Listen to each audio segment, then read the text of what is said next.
साथ में भारतीय जनता पार्टी के प्रदेश अध्यक्ष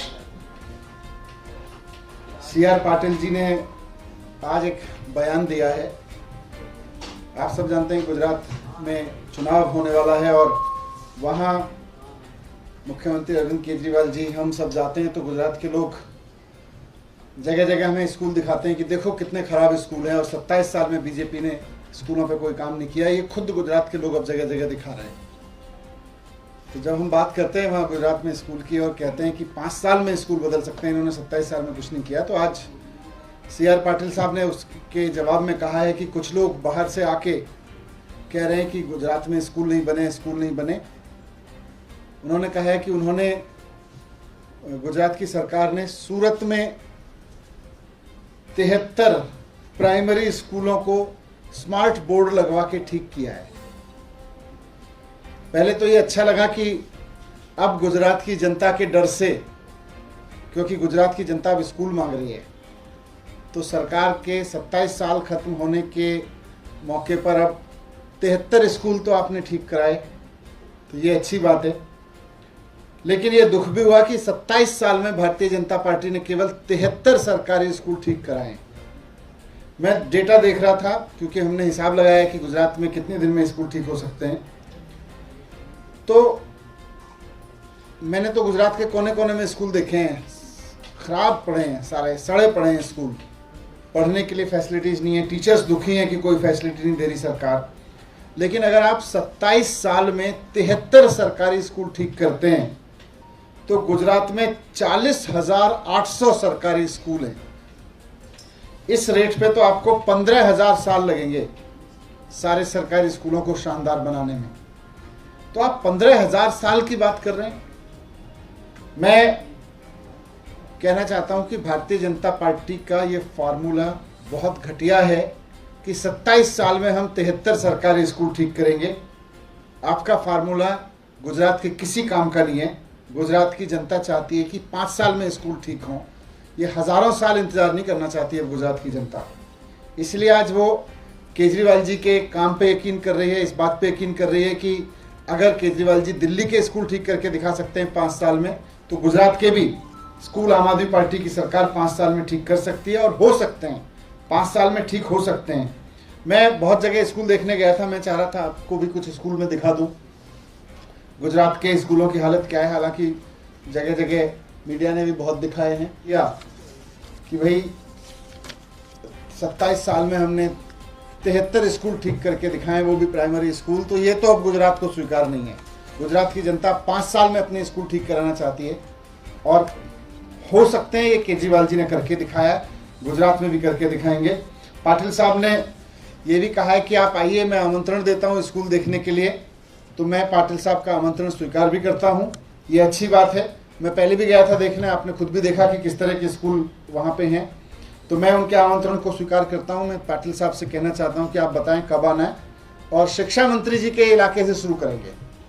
गुजरात के शिक्षा मंत्री के इलाके में स्कूल देखेंगे और उसके बाद फिर और भी स्कूल देखेंगे, कहाँ आपने ठीक कराएं, कहाँ जनता खराब बता रही है, हर तरह के स्कूल देखेंगे। और उसके बाद मैं रिक्वेस्ट करूँगा कि आप भी दिल्ली आइएगा, हम भी आपको अपने स्कूल दिखाएंगे कि कैसे 5 साल में स्कूल बदलें, और आप भी दिखाइएगा कि कहाँ रह गए और कहाँ बदलें। अच्छी बात है कि स्कूल पे बहस हो रही है, स्कूल पे चर्चा हो रही है, लेकिन अब मुझे पूरी उम्मीद है कि CR पाटिल साहब अपने आमंत्रण से पलटेंगे नहीं और बहुत जल्द गुजरात के शिक्षा मंत्री के इलाके में स्कूल देखने के लिए आमंत्रण की तारीख बताएंगे।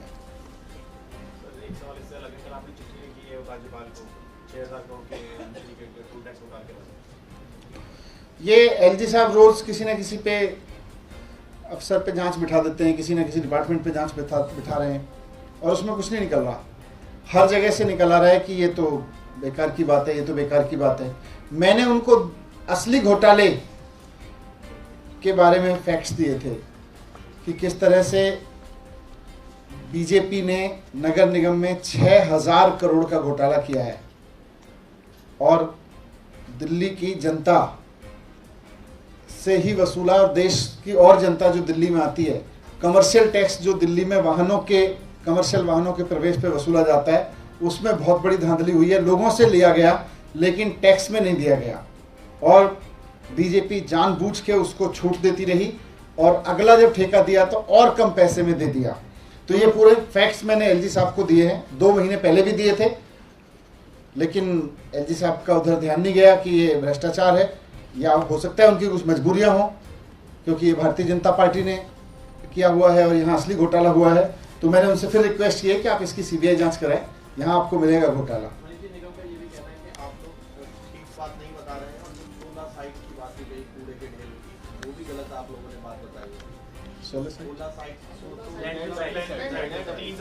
अच्छा, नहीं, ये तो फैक्ट बताया है मैंने, जो सारे चीज़ें फैक्ट बताई हैं। मैंने तो प्रेस कॉन्फ्रेंस में दिखाया था कि वहाँ उन्होंने लोकेशन आइडेंटिफाई कर रखी है। इसमें भी मैंने कहा कि मैंने फैक्ट दिए हैं, फैक्ट बताएं, और ये सफाई कैसी भी जांच कराएं, फिर जहाँ से क्यों घबरा रहे हैं जी साहब। सर, आज राहुल गांधी कोर्ट की सुनवाई के दौरान सीबीआई ने विरोध तक नहीं किया जुडिशियल कस्टडी से विजय नायर को भेजने का, यानी सीबीआई मान चुकी है कि विजय नायर को पूछताछ के लिए जो सवाल। देखिए, ये सबको पता है, भारतीय जनता पार्टी एक स्क्रिप्ट लिखती है रोज, अब रोज एक नई स्क्रिप्ट लेके आ जाते हैं ये लोग, तो कुछ हुआ है नहीं, सबको पता है। Thank you. दिल्ली के मुख्यमंत्री अरविंद केजरीवाल जी ने 30 तारीख को विंटर एक्शन प्लान घोषित किया था, जिसके पहले चरण में हम लोगों ने दिल्ली सचिवालय में वार रूम को शुरू किया है। आज से पूरे दिल्ली के अंदर एंटी डस्ट कैंपेन शुरू किया जा रहा है। दिल्ली के अंदर एंटी डस्ट कैंपेन की मॉनिटरिंग के लिए अलग अलग एजेंसियों के साथ मिलकर 586 टीमों का गठन किया गया है। ये 586 टीमें ग्राउंड पर जा करके जगह जगह मॉनिटर करेंगी कि एंटी डस्ट कैंपेन के तहत जो कंस्ट्रक्शन साइट के लिए, निर्माण के लिए नियम बनाए गए हैं, वो नियम फॉलो हो रहे हैं या नहीं हो रहे हैं।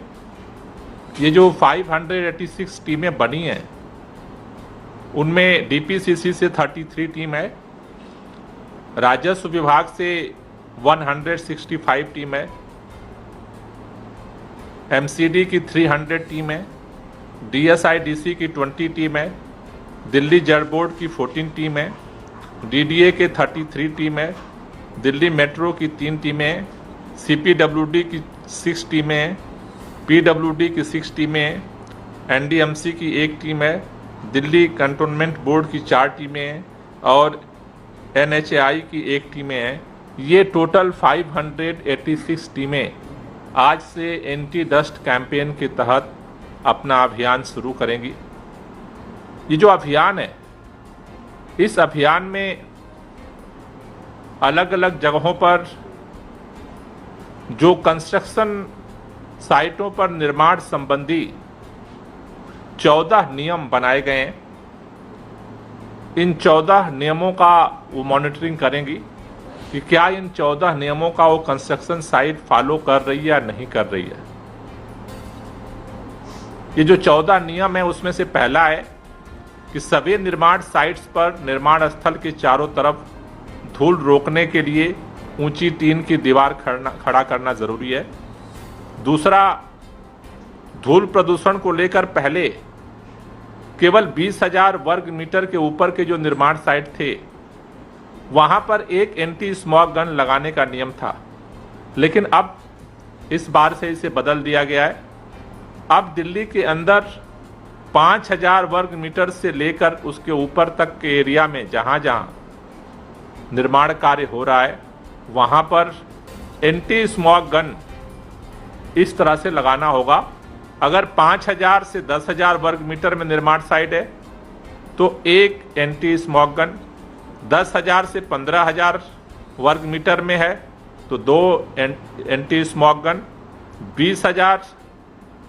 20,000 से ऊपर का जो है, नहीं, 15,000 से 20,000 के लिए 3 एंटी स्मॉग गन, 20,000 से ऊपर के लिए 4 एंटी स्मॉग गन लगाना होगा। तीसरा जो नियम है, निर्माण और ध्वस्तीकरण के कार्य के लिए त्रिपाल या नेट से ढकना होगा। चौथा, निर्माण स्थल पर निर्माण संबंधी सामग्री को लाने ले जाने वाले वाहनों की सफाई एवं पहिए साफ करना जरूरी होगा। पांचवा, निर्माण सामग्री ले जा रहे वाहनों को पूरी तरह से ढकना जरूरी होगा। छठा, निर्माण सामग्री और ध्वस्तीकरण का मलबा चिन्हित जगह पर डालना जरूरी है, साइड के किनारे या इधर उधर नहीं डाल सकते हैं। सातवां, किसी भी प्रकार की निर्माण सामग्री मिट्टी बालू को बिना ढके नहीं रख सकते हैं। आठवां, निर्माण कार्य में पत्थर की कटिंग का काम खुले में नहीं होना चाहिए, साथ ही वेट जेट का उपयोग पत्थर काटने के लिए किया जाना चाहिए। नवां, निर्माण स्थल पर धूल से बचाव के लिए कच्ची सतह और मिट्टी वाले क्षेत्र में लगातार पानी का छिड़काव करना होगा। 10वां, 20,000 वर्ग मीटर से अधिक का जो निर्माण स्थल है या ध्वस्तीकरण का स्थल है वहां पर पक्की सड़क बनाना होगा ब्लैक टोपल से, जिससे कि गाड़ी आने जाने से वहां पर डस्ट न उड़े। 11वां, निर्माण और ध्वस्तीकरण से उत्पन्न अपशिष्ट का साइट पर ही रिसाइकल किया जाए या फिर उसे जो चिन्हित जगह है वहीं पर ले जाकर के डाला जाए और उसका रिकॉर्ड मेंटेन किया जाए। 12वां, निर्माण स्थल पर लोडिंग अपलोडिंग एवं निर्माण सामग्री या मलबे की धुलाई करने वाले कर्मचारी को डस्ट मास्क देना जरूरी होगा। 13वां, निर्माण स्थल पर कार्य करने वाले सभी वर्कर के लिए मेडिकल सुविधा की व्यवस्था करनी होगी। 14वां, निर्माण स्थल पर धूल कम करने के उपाय के दिशा निर्देशों का साइन बोर्ड प्रमुखता से वहां पर जो है लगाना होगा। ये जहां पर भी ये जो 14 नियम है ये टीमें जाएंगी और अगर उल्लंघन हो रहा है तो वहां पर जो है उनके खिलाफ कार्रवाई की जाएगी। ये जो कार्रवाई है इन पर 10,000 से लेकर के 5 लाख से ज़्यादा तक की पेनल्टी लगाई जा सकती है और अगर ज़्यादा उल्लंघन दिख रहा है तो निर्माण साइट पर क्लोजिंग का भी वहाँ पर बंद किया जा सकता है। साथ ही साथ अभी दिल्ली के अंदर ग्रैब सिस्टम लागू हो चुका है। इसके तहत 500 स्क्वायर मीटर से अधिक के कम की जितनी साइटें हैं तो 500 स्क्वायर मीटर की जो साइटें हैं उन पर जो है अब अगर वो रजिस्टर्ड नहीं करा रही हैं वेबसाइट में तो उन पर जो है अब प्रतिबंध लगा दिया जाएगा, जिससे कि अगर बिना रजिस्ट्रेशन के अब 500 वर्ग मीटर के ऊपर के जो है कंस्ट्रक्शन को बिना रजिस्ट्रेशन के अनुमति नहीं मिलेगी। इसके लिए वो करना ज़रूरी होगा। साथ ही साथ जो अलग अलग पीयूसी चेकिंग का, वाटर स्प्रिंकलिंग का ये जो सारा अभियान है इसको जो है काफ़ी अब मॉनिटर तरीके से दिल्ली के अंदर लागू कर दिया गया है। तो आज से दिल्ली के लोगों से हमारी यही अपील है कि ये जो 14 नियम हमने आपको बताए हैं आप इसका पालन जरूर करें। अगर कोई आपके गली मोहल्ले में, आपके इलाके में या कहीं भी बड़ी कंस्ट्रक्शन साइट में अगर आपको दिखता है कि इसका कोई पालन नहीं कर रहा है तो हमारा ग्रीन दिल्ली ऐप पर आप ज़रूर फ़ोटो खींच करके कंप्लेन करें, जिससे कि हम उसे और मॉनिटर तरीके से इसको जो है इम्प्लीमेंट कर सकें। तो आज से जो एंटी डस्ट कैंपेन शुरू हो रहा है ये 6 नवंबर तक चलेगा। 1 महीने तक ये एंटी डस्ट कैंपेन चलता रहेगा और ये टीमें फील्ड में सारी एक्टिविटी को मॉनिटर करती रहेंगी। कोई क्वेश्चन हो तो ले लीजिए।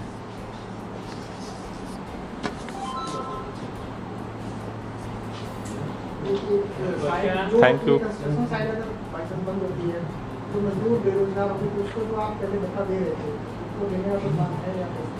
नहीं, अगर देखिए अगर कोई मेजर इस तरह की साइट्स आती हैं तो उसको लेकर के फिर उस समय जो है वो सरकार प्लान करेगी। सरकार की तरफ से जो एंटी स्नो गन लगाई गई है वो कितनी है और कहाँ लगी है, कितनी उनकी संख्या है? क्या वो भी कह रहे हैं? हाँ, नहीं, 2 थिंग। एक तो जो आप कह रहे हो अभी जो मैंने बताया वो कंस्ट्रक्शन साइट्स के लिए बताया, वो चाहे सरकारी एजेंसी काम कर रही हो या प्राइवेट एजेंसी काम कर रही हो, अगर कहीं भी कंस्ट्रक्शन हो रहा है तो 5,000 वर्ग मीटर से ऊपर की साइट अगर है तो 1 अगर 10 से ऊपर है तो 2, 20 से ऊपर है तो 3।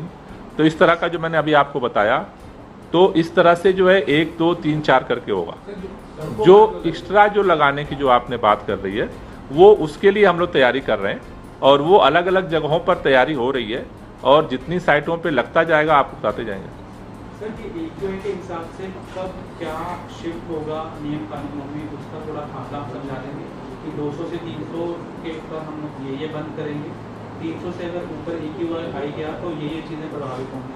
नहीं, वो तो मैंने उस दिन आपको सारा डिटेल दिया था कि 200 से ऊपर AQI जाने के बाद पहला चरण जो है वो लागू होगा, जिसका मैंने अभी आपको सारा जिक्र किया। डिटेल आपको हम डिटेल दे देंगे, जो चारों चरण का अलग अलग है। जो सर ये जो आज एंटी डस्ट कैंपेन आपका शुरू आज से हुआ है, निर्माण कार्य पे जो डस्ट रहेगी उसके लिए भी है, जो सड़कों पर जो डस्ट होती है क्या आज से उसकी भी शुरुआत होगी? उसके लिए जो है वो जिस तरह से जहाँ जहाँ पर सड़कों पर है उसके लिए वाटर स्प्रिंकलिंग के लिए जितनी लोकल बॉडी एजेंसियाँ हैं उनको डायरेक्शन दिया जा चुका है कि वो उस पर हाँ उसको छिड़काव शुरू कर देंगे। ये टोटल जो डिपार्टमेंट एंटी डस्ट कैंपेन में है ये 12 है, जिनमें से 586 टीमें बनी हैं जो मॉनिटरिंग करेंगे। और सर टोटल टीमें कितनी हैं? 18 जो वॉर रूम के अंदर? नो, वो तो 12 टीम है, वो वार रूम के अंदर हैं। वो तो वार 30 डिपार्टमेंट्स हैं जो अलग अलग चीज़ों से कंसर्न रखते हैं, जिनकी हमने ज्वाइंट मीटिंग की थी पहले और उनके साथ मिल करके ये विंटर एक्शन प्लान तैयार हुआ था। तो वो अलग अलग चीज़ के लिए अलग अलग डिपार्टमेंट्स की रिस्पॉन्सिबिलिटी है। ये जो एंटी डस्ट कैंपेन है इसमें 12 डिपार्टमेंट इन्वॉल्व हैं और इन 12 डिपार्टमेंट का जैसे मैंने पहले कहा कि DPC से लेकर के NHI तक 586 टीमें बनी हैं। सर एक सवाल है कि पंजाब से पराली जलने की सूचनाएं आ रही हैं, हरियाणा से भी आ रही हैं, तो आपको क्या लगता है कि जो आप कवायद कर रहे हैं दिल्ली के अंदर उसका असर इतना नहीं पड़ेगा क्योंकि पड़ोसी राज्यों से पराली का धुआं दिल्ली की तरफ बढ़ रहा है? सर इसीलिए एक और सवाल ऐड करना चाहूँगी मैं, और केंद्र सरकार ने जो है पंजाब सरकार को कार्य योजना बताने के लिए कहा है कि प्रॉपर कार्य योजना तैयार नहीं, मेरे ख्याल से मैं बार बार यही कहता रहा हूँ केंद्र सरकार से कि ये चीज़ें राजनीति का विषय नहीं है। अब पंजाब में आम आदमी पार्टी की सरकार बन गई तो पंजाब से कार्य योजना चाहिए, अब हरियाणा से नहीं चाहिए, यूपी से नहीं चाहिए। मेरा कहना है कि मैं बार बार मतलब पिछले 2 साल से निरंतर एक ही बात को कहता हूँ, प्रदूषण की समस्या राज्यों की समस्या नहीं है, एयर सेट की समस्या है और एयर सेट सबके खुले हुए हैं, ऊपर कोई बाउंड्री नहीं है।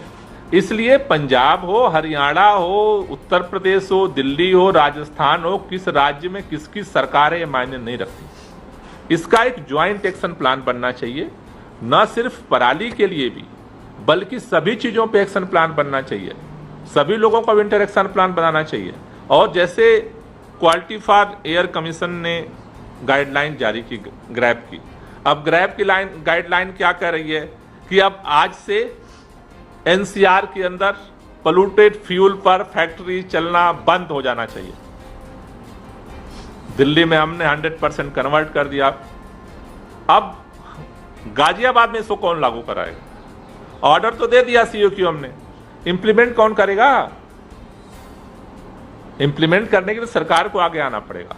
तो मैं फिर कहना चाहता हूं कि टुकड़े टुकड़े में इसका समाधान नहीं होगा।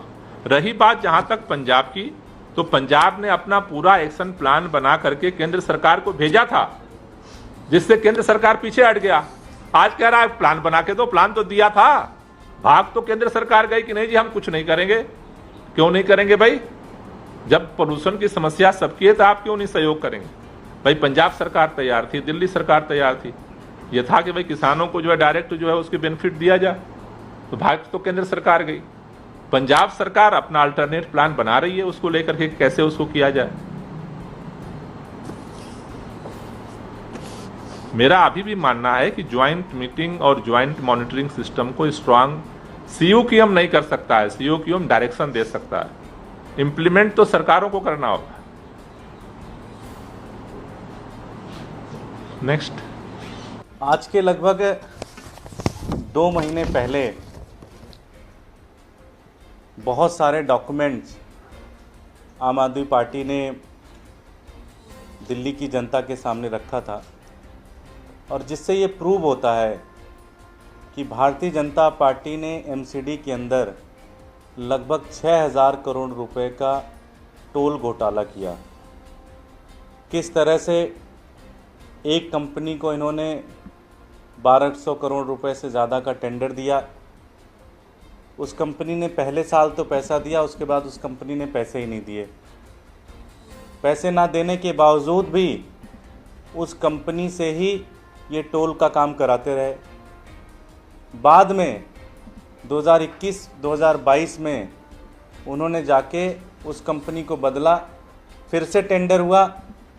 जो टेंडर 2016 में 1200 करोड़ रुपए का था, वो टेंडर इन्होंने अब जाके 700 करोड़ में दे दिया। और सबसे दुर्भाग्य की बात है, उसी कंपनी की ही एक सिस्टर कंपनी को इन्होंने ये टेंडर दे दिया। हमने पूछा, पूरा कैलकुलेशन किया तो लगभग 6,000 करोड़ रुपए से ज़्यादा का घोटाला था। हमने दिल्ली के उप मुख्यमंत्री मनीष सिसोदिया जी ने एलजी साहब को पत्र लिखा। सिर्फ पत्र ही नहीं लिखा, बल्कि उसके साथ जो भी डॉक्यूमेंट थे वो सारे डॉक्यूमेंट्स एलजी साहब को दिया, और हमने कहा जी इसके ऊपर जांच कराइए। आज लगभग 2 से 2.5 महीने हो गए, एलजी साहब ने इस पे जांच नहीं कराई, अभी तक कोई आदेश नहीं दिया। इवन आपका पत्र मिला, इसकी जो पावती लिख के भेजते हैं वो भी आज तक नहीं भेजा उन्होंने। तो हमारा प्रश्न ये है, ऐसा लगता है कि इस घोटाले में भारतीय जनता पार्टी के बहुत सीनियर नेता इसमें इन्वॉल्व हैं, तभी शायद एलजी साहब की हिम्मत नहीं हो रही है कि वो जांच करवा लें। आज दिल्ली की जनता के सामने हम एक प्रश्न पूछना चाहते हैं भारतीय जनता पार्टी से। भारतीय जनता पार्टी ये बताए कि उनका कौन सीनियर नेता इस पूरे करप्शन में इन्वॉल्व है जिसकी वो जांच कराने से भाग रहे हैं। एलजी साहब जिस नेता की जांच नहीं करा पा रहे हैं, इसका मतलब कि कोई बहुत बड़ा नेता इस पूरे टोल घोटाले में इन्वॉल्व है, जो कि दिल्ली की जनता के गाढ़ी कमाई का जो टैक्स का पैसा था 6,000 करोड़ रुपए लूट ले गया। लेकिन भारतीय जनता पार्टी के द्वारा अपॉइंटमेंट एलजी साहब जांच कराने से भाग रहे हैं, जांच भी नहीं करा रहे हैं। इससे ज़्यादा दुर्भाग्य की स्थिति हो नहीं सकती। एलजी साहब ने कई सारे जांच पिछले, अब तो लोग भूल भी गए हैं कि कौन कौन से जांच वो करा रहे हैं। हर दिन सुबह उठते हैं एक जांच की आदेश देते हैं, मिलता कुछ नहीं है, फिर तीसरे दिन एक नए जांच की आदेश देते हैं। अभी तक उन्होंने आम आदमी पार्टी के ऊपर कई सारे जांच की आदेश दे दिए, लेकिन मिला कुछ नहीं, ना कोई सबूत है, ना कोई डॉक्यूमेंट है, ना कुछ है। लेकिन फिर भी हम वेलकम करते हैं। हम उनसे कहते हैं अगर आप हमारी और भी जांच कराना चाहते हो आप हमारी जांच करा लो, लेकिन इसकी भी तो जांच कराओ। इसकी जांच क्यों नहीं करा रहे हो? ये 6,000 करोड़ रुपए का जो टोल घोटाला हुआ उसकी जांच कराने से एलजी साहब क्यों भाग रहे हैं? क्या एलजी साहब खुद बताएं दिल्ली की जनता को, भारतीय जनता पार्टी के किस बड़े नेता को बचा रहे हैं जिससे उन्हें डर लग रहा है कि अगर वो जांच कराएं तो बड़ा नेता उसमें फंस सकता है, बड़ा नेता जेल जा सकता है। हमारी हाथ जोड़कर विनती है कि इसकी जांच कराए। अगर इसकी जांच नहीं कराते हैं तो लोगों के मन में ये शक जरूर जाएगा कि इसका मतलब कि खेल बहुत बड़े लेवल का है और भारतीय जनता पार्टी का कोई बहुत बड़ा नेता इसमें इन्वॉल्व है, जिसमें हिम्मत नहीं है एलजी साहब की कि उसके खिलाफ जांच करने का आदेश दे दें। बहुत बहुत धन्यवाद। कार्रवाई हो रही है? अभी तक तो यही लग रहा है। हमने कई सारे डॉक्यूमेंट्स भेजे, हमने कई सारे कागज, हम तो सबूतों के साथ भेजते हैं, फिर भी अभी तक कोई जांच के आदेश नहीं दिए गए। तो इससे ये लगता तो यही है कि जो भी उनके जांच है वो पॉलिटिकली मोटिवेटेड जांच है। वो भारतीय जनता पार्टी के नेता ऊपर से उनको देते हैं कि ये जांच आप करवाओ, पीएमओ से उनको आता है कि ये वाली जांच कराओ, हर दिन जांच कराओ। उनका टास्क है कि डेली सुबह उठ के ब्रेकफास्ट से पहले आपको एक जांच का आदेश देना है। तो वो कुछ भी उलूल जुलूल करते रहते हैं, लेकिन जिसके डॉक्यूमेंट हैं, जिसके पूरे के पूरे प्रूफ हैं, और ये डॉक्यूमेंट भी एमसीडी के डॉक्यूमेंट है, ऐसा नहीं कि मैंने ये डॉक्यूमेंट्स बनाए या किसी और ने डॉक्यूमेंट बनाए, उसके बाद भी जांच कराने से भाग रहे हैं। इसका मतलब एक ही है कि एलजी साहब किसी बहुत बड़े भारतीय जनता पार्टी के नेता को बचा रहे हैं। सर 2 महीने हो गए, आपने भी पहले चिट्ठी लिखी थी, लेकिन अब 2 महीने बाद फिर से आप किसी कर रहे हैं। इस बीच आपने क्या किया और आप आगे क्या प्लान है आपका? हम लोग इसलिए तो नहीं कर रहे कि एलजी भी आपके खिलाफ जांच के आदेश दे रहे हैं। नहीं, हमारे खिलाफ वो और जांच के आदेश देते, हमें कोई दिक्कत नहीं है, लेकिन इसकी भी जांच कराएं। हमने लगातार उनसे संपर्क करने की कोशिश की, उनके ऑफिस से संपर्क करने की कोशिश की। हमने ये भी कहा कि आप समय दे दें मिलने के लिए, हम मिलके आपको ये सारा एक्सप्लेन करेंगे कि किस तरह से ये पूरा का पूरा भ्रष्टाचार हुआ। ना उन्होंने मिलने का समय दिया, जब मिलने गए तो पुलिस से अरेस्ट करा के बंद करा दिया हमारे को। ना हमारे प्रश्नों का जवाब देते हैं, ना हमारे पत्र का जवाब देते हैं, ना ये भ्रष्टाचार की जांच कराते हैं। तो इसका मतलब साफ है कि एलजी साहब किसी भारतीय जनता पार्टी के बड़े नेता को बचा रहे हैं और इसलिए उनकी हिम्मत नहीं हो रही कि वो जांच कराएं। ये सारा एलजी साहब के ही अंडर में है, चाहे वो एसीबी है, चाहे वो सीबीआई है। उसके ऊपर कानूनी की भी बात करेंगे और 2-2.5 महीने में चुनाव है, आम आदमी पार्टी की सरकार बनेगी तो हम अच्छे से जांच करा लेंगे एमसीडी के अंदर। विजय नायर की न्यायिक हिरासत बढ़ा दी है 14 दिन। विजय नायर बहुत ही देशभक्त आदमी है। अभी तक एक भी सबूत कोर्ट के अंदर प्रस्तुत करने में नाकामयाब रही हैं। इसका मतलब सीधे सीधे है कि गुजरात में चुनाव है और गुजरात का कम्युनिकेशन बहुत शानदार चल रहा था। गुजरात के अंदर जनता एक तरफा मन बना रही है कि भारतीय जनता पार्टी को वहाँ हराना है। इसलिए पीएमओ से आदेश हैं, खुद प्रधानमंत्री की तरफ से आदेश है कि किसी भी तरह से आम आदमी पार्टी के हर कार्यकर्ता को, आम आदमी पार्टी के हर नेता को इसी तरह से जेल में डाला जाए, उनको अंदर रखा जाए। और कोई सबूत नहीं है, कोई कुछ नहीं है, ना कोई गवाह है, सिर्फ और सिर्फ एक परेशान करने की कोशिश की जा रही है।